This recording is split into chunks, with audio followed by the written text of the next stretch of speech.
I'm Mo Rocca, and I'm excited to announce Season 4 of my podcast, Mobituaries. I've got a whole new bunch of stories to share with you about the most fascinating people and things who are no longer with us. From famous figures who died on the very same day, to the things I wish would die, like buffets. All that and much more. Listen to Mobituaries with Mo Rocca wherever you get your podcasts.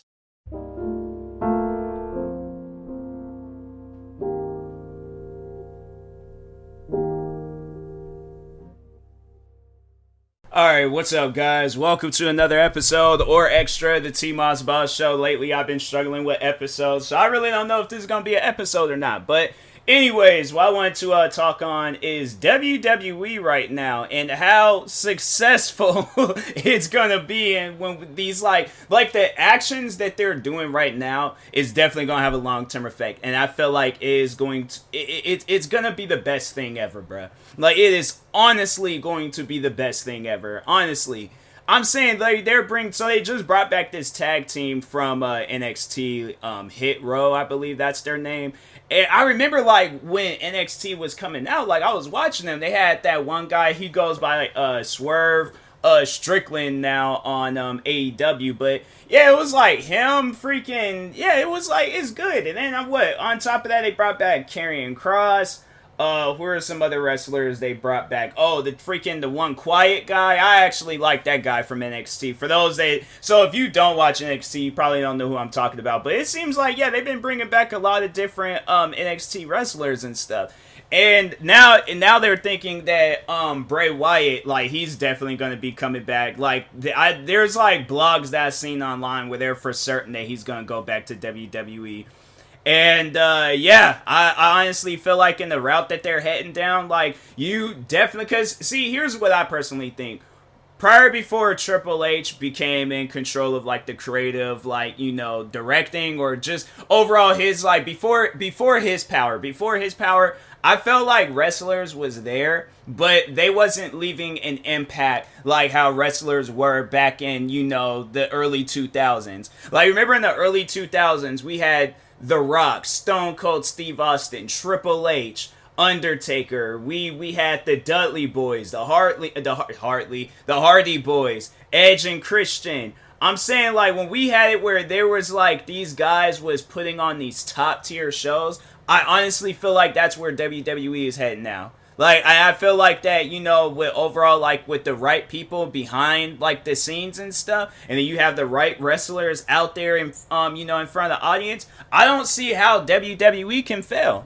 I really don't. So it confuses me. It confuses me on why did they let go of all of these different wrestlers? Because, seriously, and I think I said this before, I don't think it was ever about budget cuts. Now, the reason why I say that is because look at how successful WWE is. Even during this time period when it was the PG era, where a good portion of their stuff was online only. So like NXT pay-per-views, like, well, not pay-per-views, but like, yeah, more so NXT before, like, you know, and then like before they went on to Peacock and all this other extra stuff. Like before Triple H, like, his control. I mean, it wasn't like Triple H had like full control over what was going on behind the scenes. I do feel like at one point in time, WWE was like, it was good, it was great.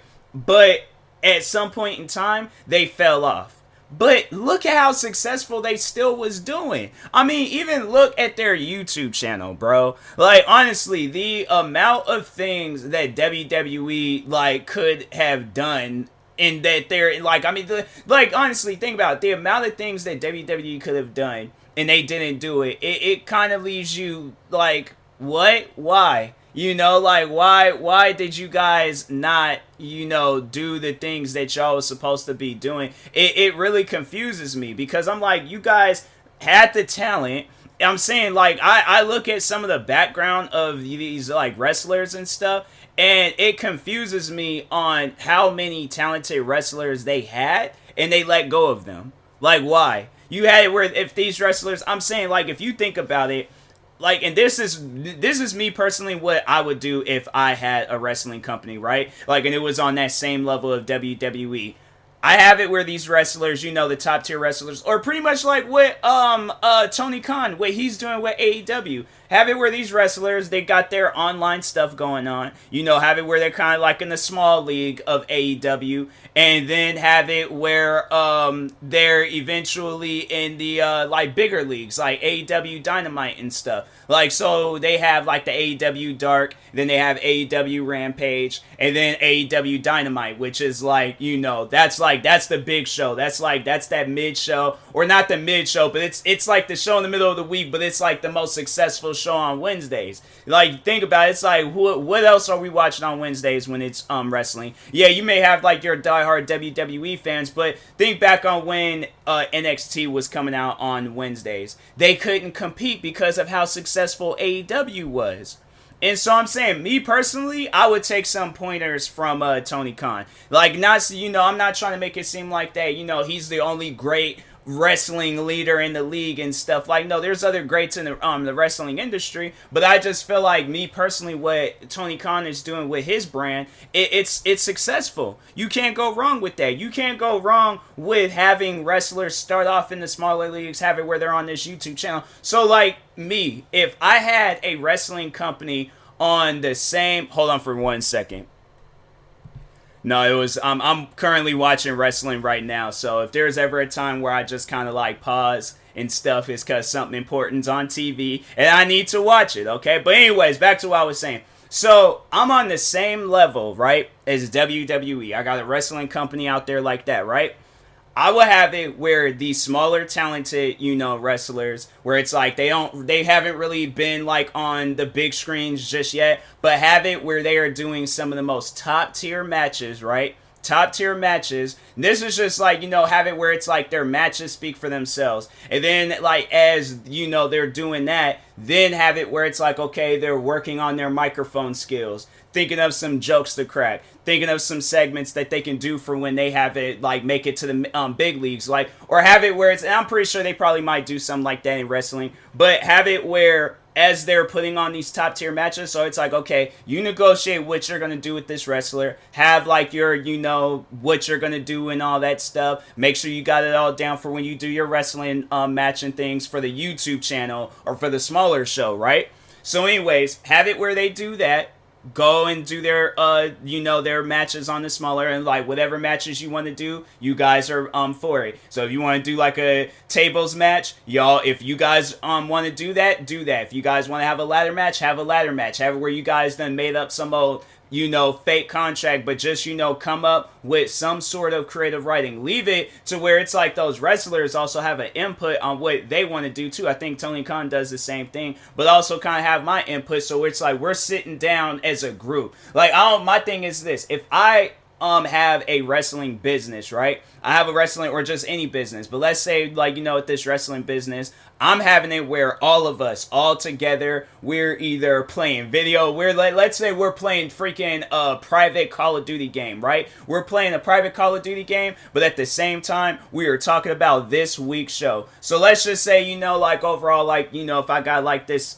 company and things, so yeah, we're doing that and stuff, like, jokes aside, but no, like, we're sitting down and we're coming up with a good show. Once we came up with that good show, publish it on YouTube, do what we need to do, and then just watch the views rise, right? And, well, I'm kind of talking as if, like, if it's, like, a smaller brand or whatever. But, but let's just go back on, like, WWE level. So have it where it's, like, if I got this YouTube channel where it's, like, the best YouTube channel of all time, the way WWE be putting it, then it's, like, have it where they be having some matches on there. Then when they have their matches on there and they do good enough, then make it to where they make it on TV and things, so we can drive those ratings up. Because it's, like, how can you go wrong with that plan? How? So that's what I'm saying. It's like, what they were doing prior before was not working. When they had NXT, because my thing is this, NXT, when they very first started, I remember it was like Daniel Bryan, and they had that whole Nexus thing go down, all that stuff. NXT was good. I was watching it. ECW wasn't really there when it was like, the crazy ECW. I was kind of there for its like final few days. They could very well bring that back. That can be then again, I don't know, cause like NXT is already good. I'm like, I feel like maybe they shouldn't have gotten rid of NXT, or not NXT, but ECW. They should have maybe had it where NXT was like the YouTube like show, kind of like how they got AEW Dark. So had it where it was like that, and then like it's Monday Night Raw, Tuesday night ECW, and then Friday night SmackDown and stuff. Have it where it's kind of set up like that, and then have it where NXT, it's the YouTube, like, so it's the development where it's like you're seeing these wrestlers grow. And I'm pretty sure fans would love to see that, like, the wrestlers, like, not being like Undertaker, not being Undertaker, like Undertaker, the man behind Undertaker, coming up with some Undertaker stuff. Like, let's say if he was coming out in this day and age and things, like, I definitely would have it where that would be some of the the stuff that people watch, where it's like it's the wrestler like coming up with what they want to do and things. So I'm like, cause I'm pretty sure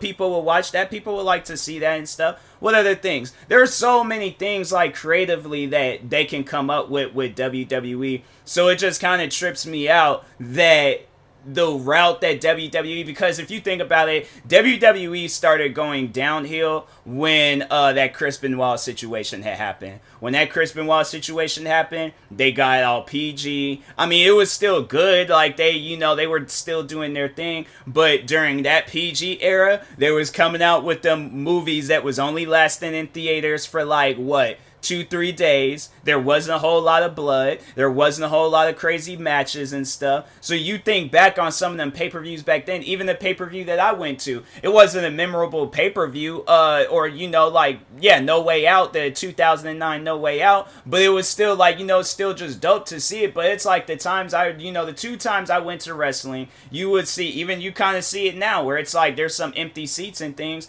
but you still see a lot of fans in this day and age, or right now, because WWE it's really good right now. But back then, it's like when you seen where they had like empty seats. What was it not too long ago? It was like, what, last year or something? They did a Madison Square Garden show and there was barely anybody there. Yeah, because it's like, look at where WWE was at that point in time. Like, it might not been an all-time low, but still, it was like, fam, what? Like, what y'all got going on?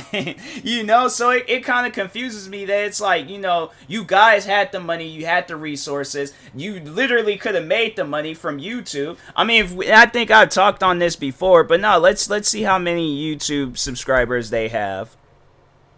Okay, so let's just go here. 90 million subscribers. Let's see if they have a TikTok, WWE TikTok. I'm pretty sure they got like a crap ton of followers on there too. So let's just go on there. 18 million followers. You mean to tell me that all of that you guys had, and you very well couldn't have like came up with nothing? You couldn't have came up. I'm pretty sure that if you would have got some wrestlers doing like the TikTok stuff, have them start off with something small. TikTok. Okay, now they started off with something small. Now they work their way up to YouTube. Now they don't work their way through YouTube. Now they got NXT. They worked their way through NXT. Now they made it to the big leagues and stuff. Monday Night Raw, SmackDown, WrestleMania, all them other pay-per-views and all that other stuff. But if you have it where they're not gonna shine and then you're gonna get rid of them, it's like, fam, I'm telling you, like, it's not gonna, it wasn't good.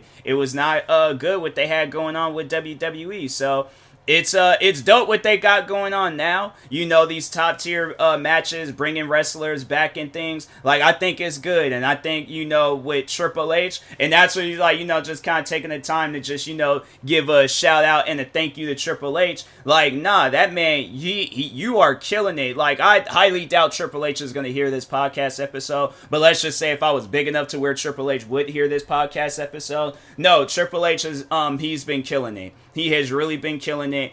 I'm saying, like, when you think back of when he was a wrestler, he knew how to sell the game. He knew how to sell heel Triple H, face Triple H, D-Generation X. He knew how to sell all of that stuff.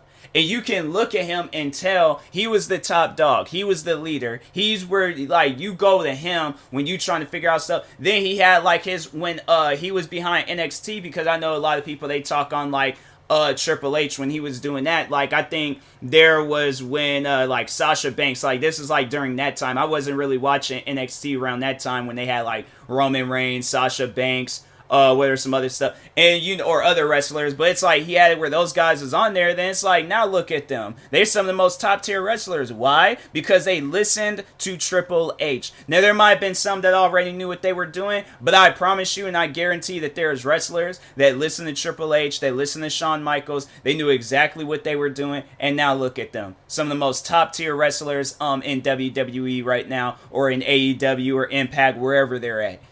Because of that man, Triple H. Like, if you guys want to develop as a wrestler, you go. And I think he did come out on Logan Paul's podcast, and he was like, how to be a wrestler. I'm like, I think if there's anybody in this world where I'm going to take advice from being a wrestler, like if he were to write a book or whatever, and I'd like him, let's say, kid me wanted to be a wrestler in his adult years, right? Let's say if I wanted to be a wrestler right now, I 100% would listen to what Triple H has to say. So that's why I'm like, you know what? Nah, man. It's like Triple H, GOAT, okay? When it comes to wrestling, GOAT. Greatest of all time, all right? So, anyways, and that being said, I will talk to y'all later. Thank you guys for watching and or listening. If you're viewing this on YouTube, make sure you like and subscribe. And if you're viewing this on the podcast streaming service, make sure you follow or subscribe, however it's set up. Make sure you subscribe to one of my 43 YouTube channels. Follow me on Twitter, TikTok, Twitch, and Instagram at TMossBoss.